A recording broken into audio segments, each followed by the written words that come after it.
எனக்கு ரொம்ப சந்தோஷமா இருக்கு. நான் வந்து நிறைய புத்தக கண்காட்சியில பங்கெடுத்திருக்கிறேன்.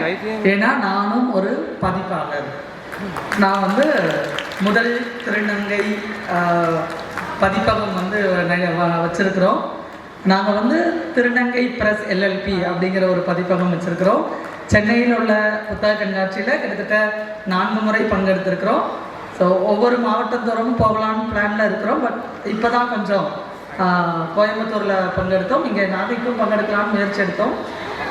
பட் சில உடலியல் சிக்கல் காரணமாக எங்களால் வர முடியல.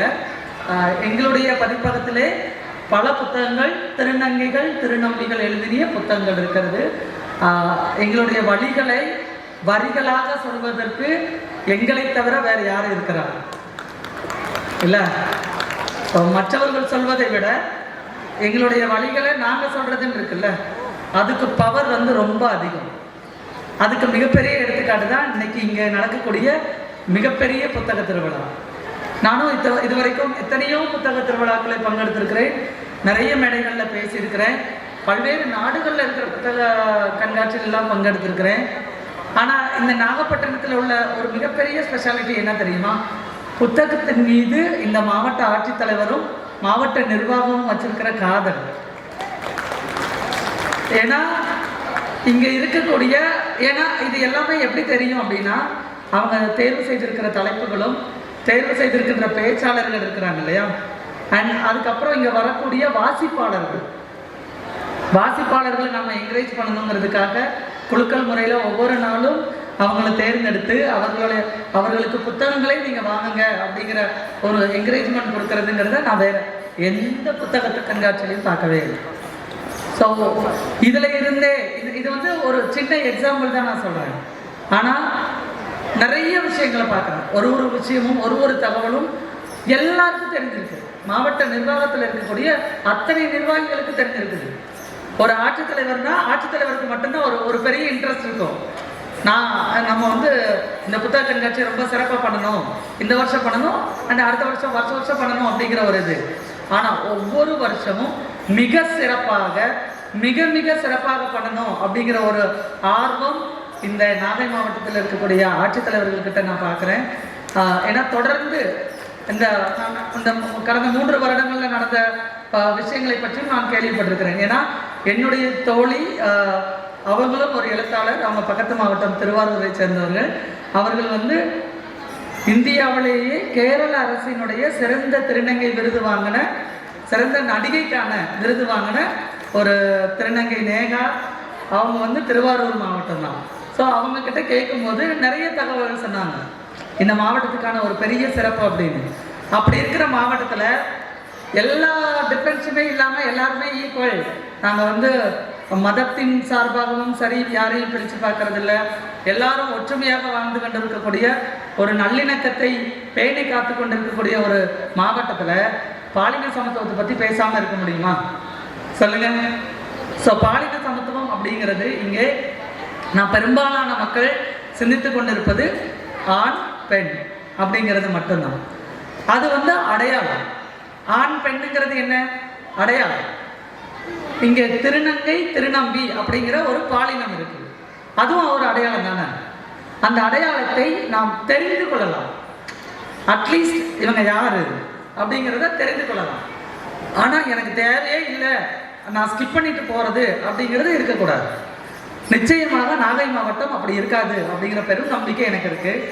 ஏன்னா ஒவ்வொருத்தரும் மிகப்பெரிய ஒரு புத்தக காவலர்களாகவும் புத்தகத்தை நேசிக்கக்கூடியவர்களாகவும் இருக்கிறார்கள். ஏன் நான் வந்து திரும்ப புத்தகம் பேசுறேன்னா, நான் இதுவரைக்கும் 5 புத்தகங்கள் எழுதியிருக்கிறேன். நானும் ஒரு எழுத்தாளர் தான்.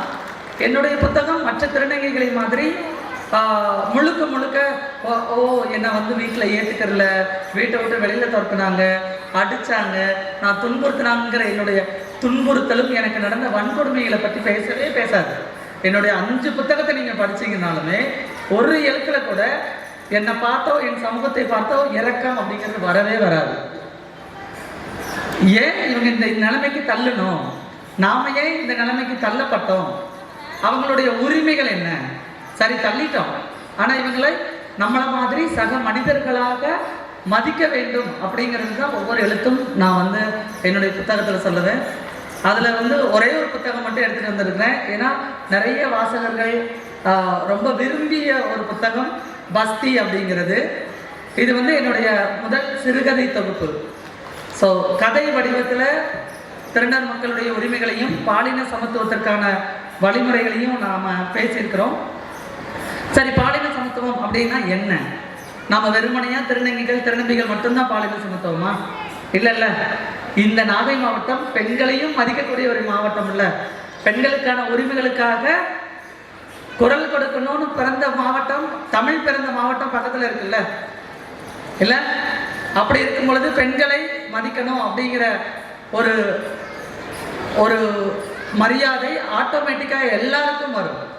ஸோ அந்த இடத்துல பெண்கள் அப்படின்னு நம்ம பார்க்கும் பொழுதும் பெண்களுக்கான உரிமைகளை பற்றி பேசுகிற நபர்களும் இங்கே பாலின சமத்துவத்தை பேசுவதற்கான ஒரு இடத்துல இருக்கிறோம். ஏன்னா இங்கே பெண்களுக்கு எதிராக நடக்கக்கூடிய நிறைய வன்முறைகள் இருக்குது.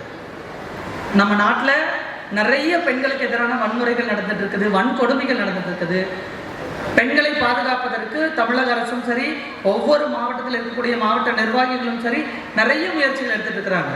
அதுக்கு கீழே நிறைய திட்டங்களை கொண்டு வந்துட்டு இருக்கிறாங்க. இன்னைக்கு பார்த்தீங்கன்னா பெண்கள் தொழில் முனைவோர் ஆவதற்கான பல திட்டங்கள் இருக்குது. நீங்க மாவட்ட நிர்வாகத்தை நீங்க அணுகுனீங்கன்னா அவங்க நிறைய விஷயங்களை சொல்லி தருவாங்க. மகளிர் திட்டம் இருக்குது இல்லையா? மகளிர் திட்டத்துக்கு கீழே நிறைய செயல்பாடுகள் செஞ்சுட்டு இருக்கிறாங்க. நான் வந்து கடந்த ஒரு 5 வருடங்களுக்கு மேலாக மகளிர் திட்டம் வந்து மிக சிறப்பாக செஞ்சுட்டு இருக்கிறத பார்க்குறேன். எப்படின்னா ஒவ்வொரு பெண்களும் மிகப்பெரிய ஒரு மகளிர் குழு மூலமாக நிறைய தொழில் முனைவோர்களை பார்க்க வேண்டியது இருக்கு. அவர்களுக்குள்ள இருக்கக்கூடிய தன்னம்பிக்கையை பார்க்க வேண்டியது இருக்கு. நம்மளால வாழ முடியும், நம்மளால இந்த சமூகத்திலே ஈக்குவலாக வாழ முடியும், சமமாக வாழ முடியும் அப்படிங்கிறதுக்கான நிறைய முன்னெடுப்புகளை இங்கே இருக்கக்கூடிய அரசும் நிர்வாகங்களும் எடுத்துக்கொண்டு இருக்கிறார்கள். அவர்களுக்கு கூடுதலாக சில விஷயங்கள் இருக்குது. அது வந்து பெண்களுக்கு உரிமை ரீதியாக பேசக்கூடிய ஒரு விஷயங்கள். சரி, இங்கே நான் வந்து பெண்களை பற்றியும் பேச வேண்டிய ஒரு சூழலில் இருக்கிறேன். அண்ட் திருநங்கைகள் திருநம்பிகளுடைய உரிமைகளை பற்றி பேசக்கூடிய ஒரு சூழலில் இருக்கிறோம். எதுக்காக அப்படின்னு பார்க்கும் பொழுது ஒரு சில இடங்களில் நிறைய வன்முறைகள் நடக்குது. ஒரு எடுத்துக்காட்டு சொல்லணும்னு நினைக்கிறேன். இது சமீபத்தில் நடந்த ஒரு நிகழ்வு. ஒரு திருநங்கை தன்னை வீட்டை விட்டு விரட்டப்பட்ட ஒரு திருநங்கை வீட்டை விட்டு வெளியில் வந்துட்டாங்க. ஒரு நம்மளுடைய சென்னை மாவட்டத்தில் வாழ்கிறாங்க. அங்கே வழக்கம் போல் எல்லா திருநங்கைகளும் செய்கிற வேலைகளை செய்கிறாங்க. திடீர்னு அவங்களுடைய தம்பி ஃபோன் பண்ணி, நீ வா, ஊருக்கு வா, நான் வந்து பேசி சேர்த்து வைக்கிறேன் வீட்டில் அப்படின்னு சொல்லி கேட்குறாங்க. அவங்களும் அதை நம்பி ஊருக்கு வராங்க. வந்தவங்கள பஸ் ஸ்டாண்டில் இருந்து பிக்கப் பண்ணுறதுக்கு வேற ஒருத்தர் வராரு. அதாவது தம்பியினுடைய ஃப்ரெண்டு வராங்க. உங்கள் தம்பி அங்கே தான் இருக்காங்க, வாங்க கூட்டிகிட்டு வர சொன்னாங்கன்னு சொல்லி கூட்டிகிட்டு போகிறாங்க. கூட்டிகிட்டு போய் தன் கூட பிறந்த சகோதரியை, திருநங்கையாக மாறிய அந்த சகோதரியை கிட்டத்தட்ட 12 இடங்களிலே வெட்டி இருக்கிறாங்க. இந்த மாதிரியான சம்பவங்களும் நடந்து கொண்டிருக்கிறது. எப்படியோ அந்த திருநங்கை வந்து இப்போ ஹாஸ்பிட்டல் சேர்த்து உயிர் தப்பிட்டாங்க. இந்த நிகழ்வு தென்காசி மாவட்டத்தில் நடந்தது. சேலம் மாவட்டத்தில் தான் பெற்ற பிள்ளையை திருநங்கையாக மாறிட்டாங்கன்னு சொல்லிட்டு அடியாட்களை வைத்து காசு பணம் கொடுத்து அவங்கள வந்து பெற்ற பிள்ளையை கொலை செய்தாங்க. போன வருஷம் கோயம்புத்தூர்ல 2 திருநம்பிகளை கூட பிறந்த அண்ணனே கூட வேலை பார்க்குற ஆளுங்களை வச்சு வெட்டி கொலை செய்யப்பட்டாங்க. ஸோ இந்த மாதிரி இந்த கொலைகள் இருக்குது இல்லையா? இந்த கொலைகள்லாம் நியாயமான கொலைகளா? இங்க வந்து ஒரு மனிதராக பிறந்தது தவறா? இல்ல, நாம எல்லாரும் மனிதர்கள்ல. அது குறிப்பா நாகப்பட்டினத்தில் இருக்கிற அத்தனை பேர்கள்கிட்டையும் நான் மனித நேயத்தை நான் இங்க இறங்குனதுல இருந்து பார்த்துட்டு இருக்கிறேன். ஒவ்வொருத்தர்கிட்டையும் சின்ன குழந்தைகள்ல இருந்து வயதான மூத்தவர்ல இருந்து இங்க இருக்கக்கூடிய அதிகாரிகள்ல இருந்து ஆட்சித்தலைவர்கிட்ட இருந்து மனித நேயம் என்பது இங்கே ஓங்கி காணப்படுகிறது. ஆனா மற்ற மனிதர்கள் கிட்ட இந்த மனித நேயம் வேண்டும், இதே மனித நேயம் இருக்கணும் அப்படிங்கிறத நாம இந்த உலகத்துக்கு சொல்லணுமா சொல்லக்கூடாதா? தான் பெற்ற குழந்தையை கொலை பண்ற அளவுக்கு வருகிறது அப்படின்னா எங்கிருந்து வருகிறது? அந்த துணிச்சல். அப்ப தன்னுடைய சிந்தனை என்ன மாதிரியான சிந்தனையில இருக்குது? இங்க இருக்கக்கூடிய சமூகத்தை பார்த்து ஒரு பயம் இருக்குது. அதுக்கப்புறம் இந்த சமூகத்திலே தான் பெற்ற குழந்தை பிச்சை எடுக்கும், பாலியல் தொழிலுக்கு போகும், அதை என்னால ஏத்துக்க முடியாது, அதை என்னால பார்க்க முடியாது, அது என் குடும்பத்துக்கு ஒரு கௌரவத்தை வந்து குலைச்சிரும், என் குடும்பங்கிறத சிதைச்சிரும் அப்படிங்கிற ஆதங்கத்துல அந்த குழந்தைகளை கொலை செய்யக்கூடிய ஒரு நிலைக்கு தள்ளப்படுகிறார்கள். அப்ப இந்த மாதிரி குழந்தைகளை பாதுகாக்க வேண்டியது யாரோட கடமை? நம்மளை மாதிரி இருக்கக்கூடிய சக மனிதர்களுடைய கடமை. நாம இப்ப என்ன பண்றோம்? நம்ம கண்ணு முன்னாடி யாரோ ஒருத்தங்களை போட்டு அடிச்சாங்கன்னா ஏன் அடிக்கிறீங்கன்னு கேட்கிறோம்ல. இல்ல ஒரு நாயை அந்த பக்கம் போகும்போது அந்த நாயை கல்லை கட்டோ இல்லை கட்டையை கொண்டோ அடிக்கிறோம் அப்படின்னா நம்ம பார்த்துட்டு சும்மா இருப்போமா? கண்டிப்பா நாகப்பட்டினத்தில் இருக்கிறவங்க அப்படி இருக்க மாட்டாங்கன்னு நம்புறேன். ஏன்னா ஒரு பெரும் நம்பிக்கையோட தான் நான் இந்த மேடையில பேசணும் அப்படிங்கிற ஒரு தைரியத்தோட தான் வந்தேன். ஸோ அப்படி ஒரு மனிதாபிமானத்தோடு மனிதநேயத்தோடு இருக்கக்கூடிய நம்மளுடைய மனதிலே மனிதநேயமும் மனிதாபிமானமும் எங்கே போனது?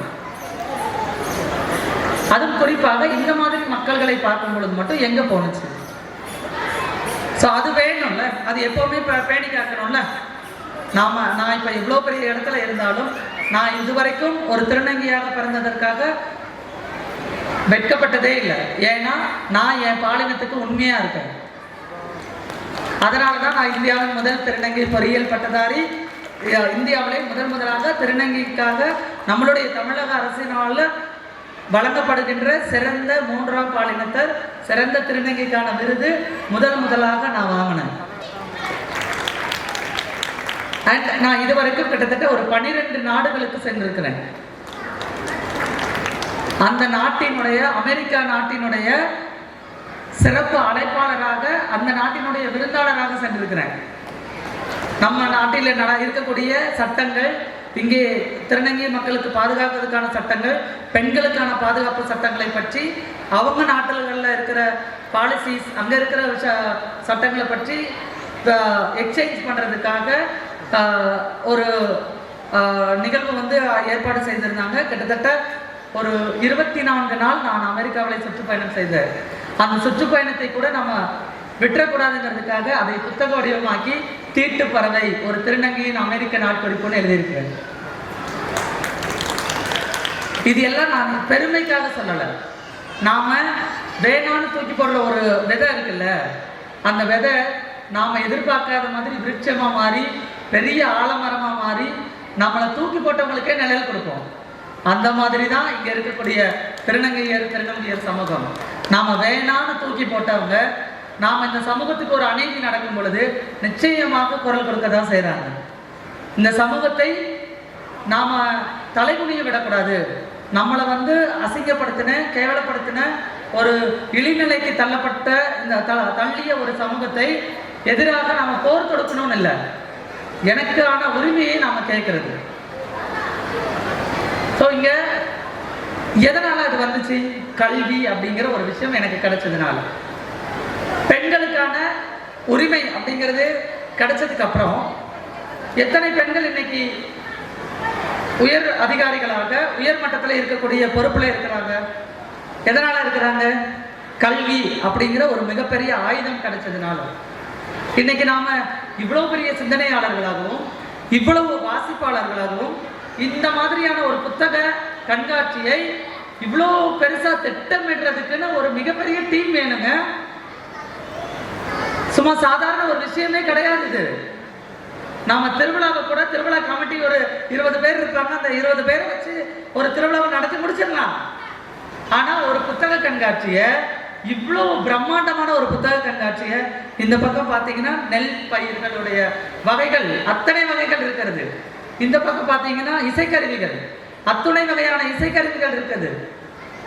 இது மட்டும் இல்லாம இங்க இருக்கக்கூடிய அத்தனை பதிப்பாளர்களுக்கும் வாய்ப்பு கொடுக்கணும்னு சொல்லிட்டு மிகப்பெரிய பதிப்பாளர்கள் எல்லாரும் இங்க கொண்டு வந்திருக்கிறாங்க. எதனால? நம்மளால ஒவ்வொரு இதுக்கு முன்னாடிலாம் புத்தக கண்காட்சி எங்க நடந்துச்சு? சென்னையில நடக்கும். நாம இங்க இருந்து டிராவல் பண்ணணும். ஸோ டிராவல் பண்ணுறதுக்கு மிகப்பெரிய சிரமமாக இருக்குது.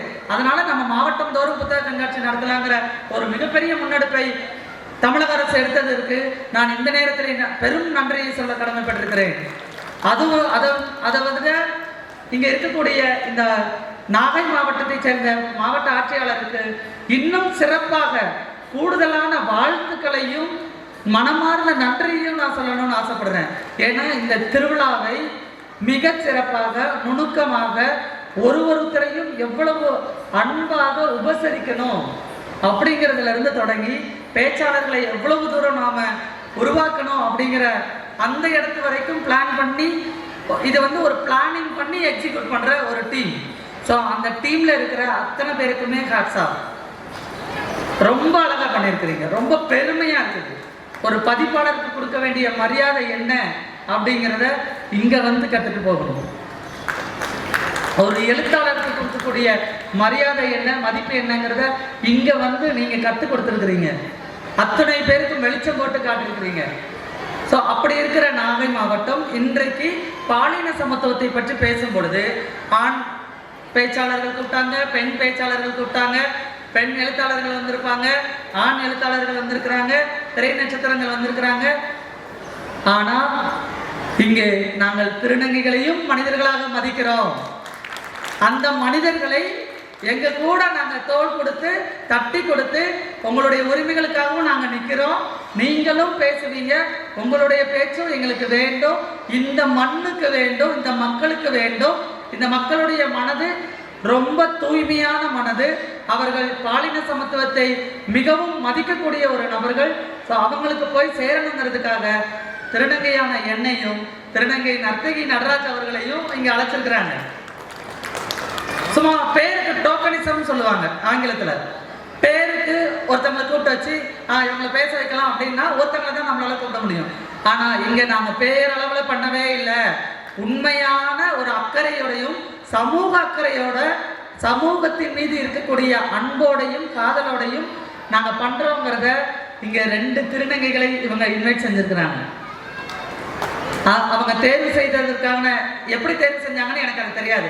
ஆனா நிச்சயமாக இதெல்லாம் பார்க்கும்போது அவங்க ஒரு கமிட்டி வச்சு அந்த கமிட்டி மூலயமா நிறைய பேசி நிறைய தேர்வுகள் வந்து செஞ்சிருப்பாங்க. சார் தான் தேர்வு செஞ்சாங்களா? ரொம்ப நன்றி சார். ஏன்னா நான் என்னுடைய பார்வை இருக்குது இல்லையா, ரொம்ப ஒரு பொதுத்தன்மையான ஒரு பார்வையாக தான் இருக்கும். எப்பொழுதுமே ஒரு ஆதங்கமும் இருக்கும்.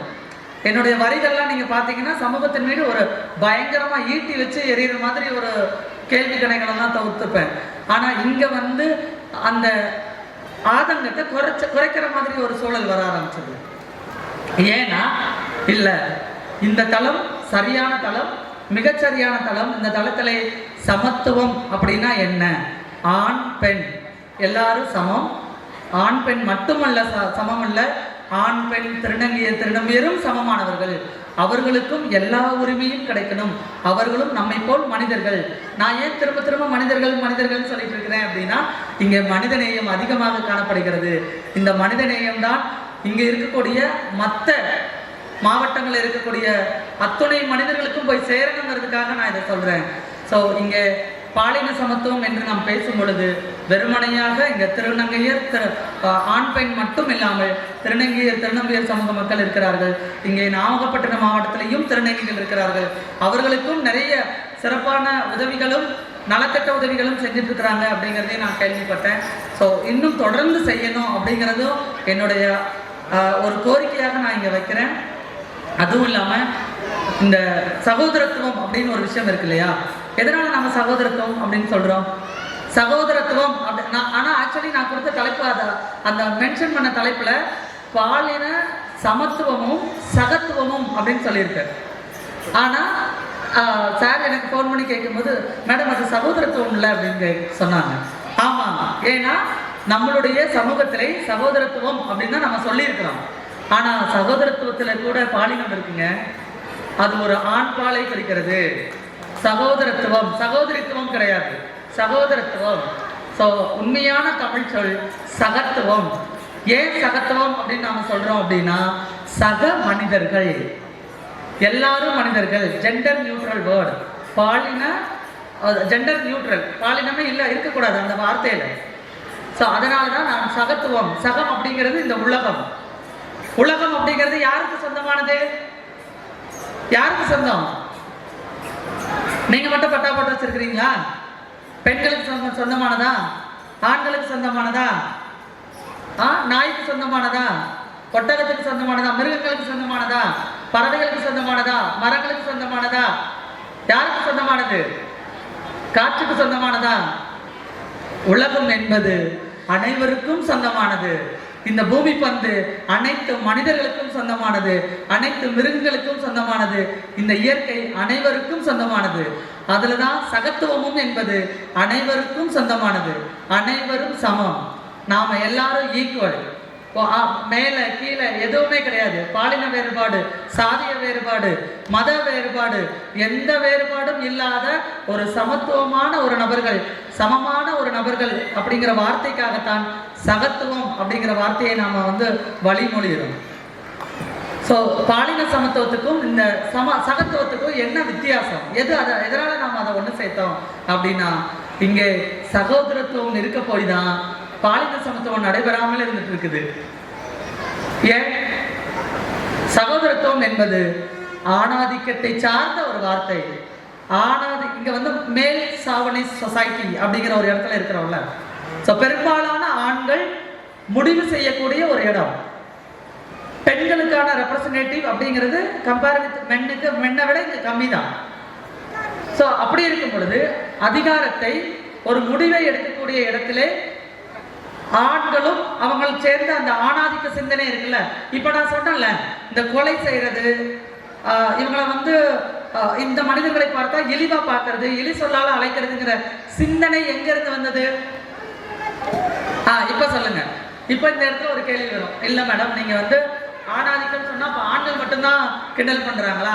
பெண்கள் நாங்களும் தானே கிண்டல் பண்றோம், அப்ப எப்படி அது ஆணாதிக்கம் ஆகும் அப்படின்னு சொல்லும் பொழுது, இங்க திருநர் சமூகத்திலிருந்து நாங்கள் சொல்கின்ற வார்த்தை பாலாதிக்கம். பாலாதிக்கம் அப்படிங்கிறது ஜெண்டர் டாமினன்ட். டாமினன்ட் ஜெண்டர் இங்க யார் இருக்கா? ஆண் பெண் ரெண்டு பேருமே இருக்காங்க. அப்ப ரெண்டு பேரும் யாரை டாமினேட் பண்றாங்க? திருநர் சமூகத்தை. ரெண்டு பேரும் யார் மீது ஆதிக்கம் செலுத்துறாங்க? திருநர் சமூகத்தை. அப்ப அவங்க சொல்லக்கூடிய ஒரு வார்த்தை பாலாதிக்கத்தை சார்ந்தவர்கள். அப்ப இங்க பாலாதிக்க சிந்தனை யாருக்கு இருக்கு அப்படின்னு பார்க்கும்பொழுது ரெண்டு பேருக்குமே இருக்கு. அம்மா மட்டுமே தான் கொலை பண்ணணும் அப்படின்னு சொல்லி யோசிக்கிறாங்களா? அப்பாவும் சேர்ந்துதான்னு நினைக்கிறாரு. அப்போ ஒரு குடும்பங்கிற கட்டமைப்பை தன்னுடைய சகோதரனும் சேர்ந்துதான்னு நினைக்கிறான். அப்ப இந்த குழந்தைகளை பாதுகாக்கக்கூடிய கடமை யாருக்கிட்ட இருக்கு? நாம் எல்லோருக்கிட்டையும் இருக்கு. நாம எல்லாரும் இங்க மனிதர்கள் தான். குழந்தைகள்னு நான் சொல்லும் பொழுது பாலின உறுதித்தன்மையற்ற குழந்தைகள் சொல்லுவோம் தமிழ்ல. ஆங்கிலத்துல ஜெண்டர் நான் கன்ஃபார்மிங் சில்ட்ரன்ஸ். யாரு? 18 வயதுக்கு கீழே இருக்கக்கூடிய அத்துணை நபர்களும் பாலின உறுதித்தன்மையற்ற குழந்தைகள் தான். போய் தேடி ரிசர்ச் பண்ணுங்க. ஏன்னா 18 வயது ஏன் ஃபிக்ஸ் பண்ணியிருக்கோம்? ஓட்டு போடுறதுக்காக மட்டுமாவா? இல்ல, 18 வயதுக்கு கீழே நாம நம்மளுடைய பாலினத்தை உறுதி செய்வதற்கான காலகட்டம். ஆணாக இருந்தாலும் சரி, பெண்ணாக இருந்தாலும் சரி, திருநங்கைகளாக இருந்தாலும் சரி, திருநம்பிகளாக இருந்தாலும் சரி, அந்த மாதிரி குழந்தைகளை பாலின உறுதித்தன்மையற்ற குழந்தைகள் சொல்றோம். இங்க சிறப்பு குழந்தைகள் நாம சொல்றோம்ல, ஸ்பெஷல் சில்ட்ரன்ஸ். அந்த குழந்தைகளுக்கான பாதுகாப்பு சட்டம் இருக்குல்ல, தெரியுமா உங்களுக்கு? நேஷனல் சைல்டு பாலிசி, தேசிய குழந்தைகள் பாதுகாப்பு சட்டம், மாநில குழந்தைகள் பாதுகாப்பு சட்டம் அப்படின்னு ஒண்ணு இருக்கு. அந்த குழந்தைகளை பாதுகாக்கிற இடத்துல நாம் தவறிய குழந்தைகள் யார் தெரியுமா? அங்க பாரு, உன் பிள்ளை பொம்பளை மாதிரி நடக்கிறான், அங்க பாரு உன் பிள்ளை பொம்பளை மாதிரி ட்ரெஸ் பண்றான், அங்க பாரு உன் பிள்ளை ஆம்பளை பசங்க கூட சேர மாட்டேங்கான், பொம்பளை பசங்க கூட தான் சேர்றான், அங்க பாரு உன் பொம்பளை பிள்ளை ஆம்பளை பையன் கூட சேர்ந்து சுத்திட்டு இருக்குது, அங்க பாரு உன் பொம்பளை பிள்ளை ஆம்பளை பையன் மாதிரி நடக்குது, ஆம்பளை பையன் மாதிரி ட்ரெஸ் பண்ணுது, முடி வளர்க்காம ஹேர் கட் பண்ணுது, இதெல்லாம் வருது இல்ல? இந்த மாதிரி குழந்தைகளை பார்த்துருப்போம்னா நம்ம 10வது படிக்கிற குழந்தைகளையோ இல்ல ஒரு 6வது 7வது படிக்கிற குழந்தைகளோ, அந்த குழந்தைகளுடைய நிலைமை நாம இப்படிலாம் சொன்னதுனால எப்படி இருக்குது தெரியுமா? இங்க இருக்கக்கூடிய கடை வீதிகளிலும் ரயில் நிலையங்களும்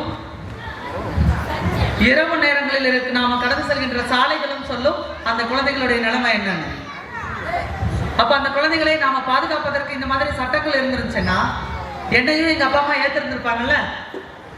நானும் உங்களை மாதிரி உட்கார்ந்து நான் படிச்சிருந்திருப்பேன்ல, என்ன மாதிரி உங்களை மாதிரி எனக்கும் டிஎன்பிசியில் எக்ஸாம் எழுதியிருப்பேன்ல, நானும் குரூப் 1 குரூப் 4 ஆஃபீஸராக இருந்திருப்பேன்ல. வச்சிருக்கிறோம் நம்ம தமிழ் மரபுல இல்ல, தமிழ் பண்பாட்டுல மனிதத்தை போற்றுகிறோம்ல, எல்லாரையும் போற்றுகிறோம்ல.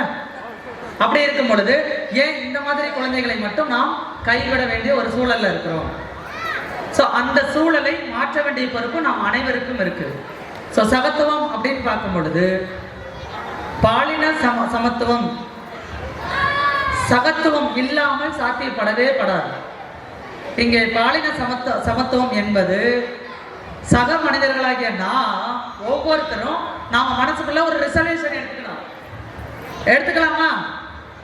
நான் ஒரு மனிதர், நான் ஒரு மனிதாபிமானம் கொண்ட ஒரு ஆள், ஒரு நபர், எனக்கு எந்த வேறுபாடும் இல்லை, எல்லா மனிதர்களும் சமம், எனக்குள்ள இருக்கக்கூடிய மனிதநேயத்தை பார்வையால எல்லாரையும் பார்ப்பேன், மேல் கீழ் வேறுபாடு வச்சு பார்க்க மாட்டேன், பாலின வேறுபாடு வச்சு பார்க்க மாட்டேன், சாதி ரீதியான வேறுபாடை வச்சு பார்க்க மாட்டேன். என் பக்கத்து வீட்லையும் இந்த மாதிரி குழந்தைகள் இருக்கும் பொழுது அந்த குழந்தைகளை ஏற்றுக்கொள்ளுங்கள் அப்படின்னு பக்கத்தில் இருக்கிற பெற்றோர்களுக்கு நான் கைட் பண்ணுவேன். என் குடும்பத்தில் இந்த மாதிரி குழந்தைகள் பிறந்தாலும் இந்த மாதிரி மனிதர்கள் இருந்தாலும் அவர்களை நான் மனிதநேயத்தோடு நடத்துவேன் அப்படிங்கிற ஒரு ரிசல்யூஷன் நாம் இங்கே எடுக்க வேண்டிய காலகட்டத்தில் இருக்கிறோம். ஏன்னா இங்கே ஒவ்வொரு நாளும் நாம் தொழில்நுட்பத்தில் தானே வாழ்ந்துட்டு இருக்கிறோம். டெக்னாலஜி இம்ப்ரூவ்மெண்ட் ஆகிட்டே இருக்கு. ஆனால் இங்கே மாறாமல் இருக்கிறது யாரு? டெக்னாலஜியை கண்டுபிடிச்சது யாரு? டெக்னாலஜியை கண்டுபிடிச்சது யாரு? இன்னைக்கு நாம இங்க ஒரு இடத்துல இருந்து ஒரு வாட்ஸ்அப்போ ஒரு இன்ஸ்டாகிராமோ சமூக வலைதளம் மூலமாக எல்லா மனிதர்களையும் போய் ரீச் ஆகுறோம்ல, அந்த டெக்னாலஜியை கண்டுபிடித்தது நம்மள மாதிரி இருக்கக்கூடிய சக மனிதர்கள் தானே. அப்படி இருக்கும் பொழுது நாம் ஏன் திருநங்கையையும் திருநங்கைகளையும் திருநம்பிகளையும் சக மனிதர்களாக பார்ப்பது இல்லை? சக மனிதர்களாக ஏன் அப்படி பார்க்கணும்னு சொல்றேன் அப்படின்னா, அப்பனாதான் இவங்களுடைய உரிமைகளுக்காக நாம குரல் கொடுக்க முடியும். இல்ல ஒரு எடுத்துக்காட்டு சொல்லட்டுமா? இந்தியாவிலேயே 2013ஆம் ஆண்டு 153 திருநங்கைகள் திருநம்பிகள் குரூப் 4 தேர்வு எழுதினார்கள். வேற எந்த மாநிலத்திலையும் இது நடத்தல. ஆனா ஒருத்தர் கூட பாஸ் ஆகல.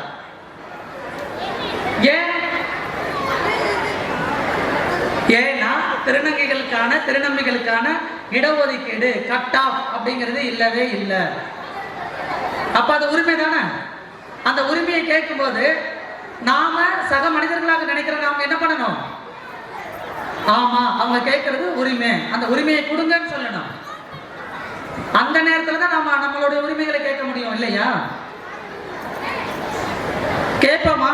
சக மனிதர்களுக்கு எதிராக நடக்கக்கூடிய மனித உரிமை மீறலை நாம் இங்க இருக்கக்கூடிய ஒவ்வொரு மனிதர்களும் கேட்க வேண்டிய இடத்திலே இருக்கிறோம். அந்த மனிதர்களுக்கு எதிராக நடக்கக்கூடிய வன்கொடுமைகளை வன்முறைகளை நாம கேட்கணும், தட்டி கேட்கணும். நாம் அமைதியா கடந்து போனோம்னா உங்களுடைய கள்ள மௌனம் கூட அமைதி கூட ஒரு வகையான தீண்டாமை தான் என் சமூகத்திலிருந்து நான் பார்க்கும் பொழுது. தீண்டாமைன்னா என்னன்னு தெரியுமா? அன்டச்சபிள் சொல்லுவோம். அப்ப இங்க யாருக்கு தீண்டாமை நடத்துறோம்? பாலின ரீதியாக நீங்க எனக்கு தீண்டாமை நடத்துறீங்க. பாலின ரீதியாக நான் படிச்சும் தேர்வு எழுதியும் என்னால வேலைக்கு போக முடியல. ஒரு சிலர் நாம ஒவ்வொரு முறையும் நீதிமன்றத்தை நாடி ஜெயிக்கக்கூடிய ஒரு இடத்துல வரோம். ஆனா ஜெயிச்சா என்ன பண்றோம்?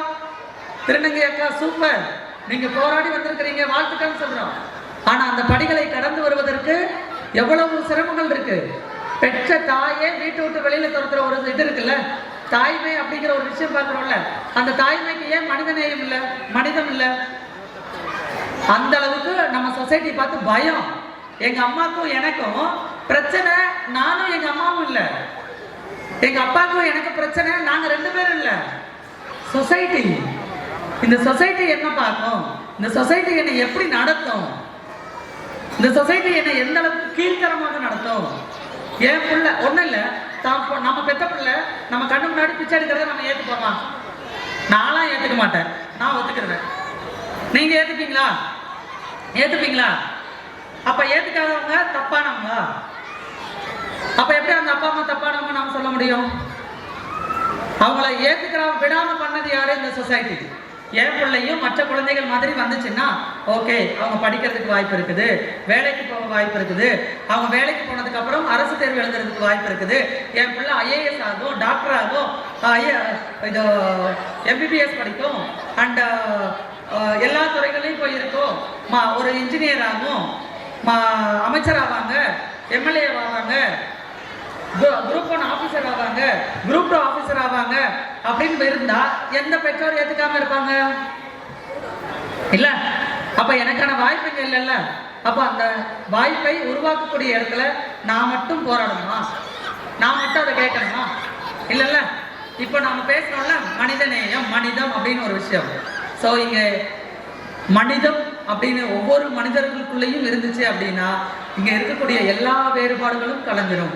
இங்க இருக்கக்கூடிய அத்தனை வேறுபாடுகளும் கலைந்து நாம் மனிதர்களாக மிகச் சிறப்பான நபர்களாக இந்த பூமி பந்திலே உலா வருவோம், வாழ்வோம், மகிழ்ச்சியாக வாழ்வோம். இந்த இடத்துல நான் இன்னும் அழுத்தமாக சொல்ல விரும்புகிறேன். பாலின சமத்துவம் என்பது சக மனிதர்களை மனிதர்களாக நாம் நடத்தாதவரை நிறைவேறாது.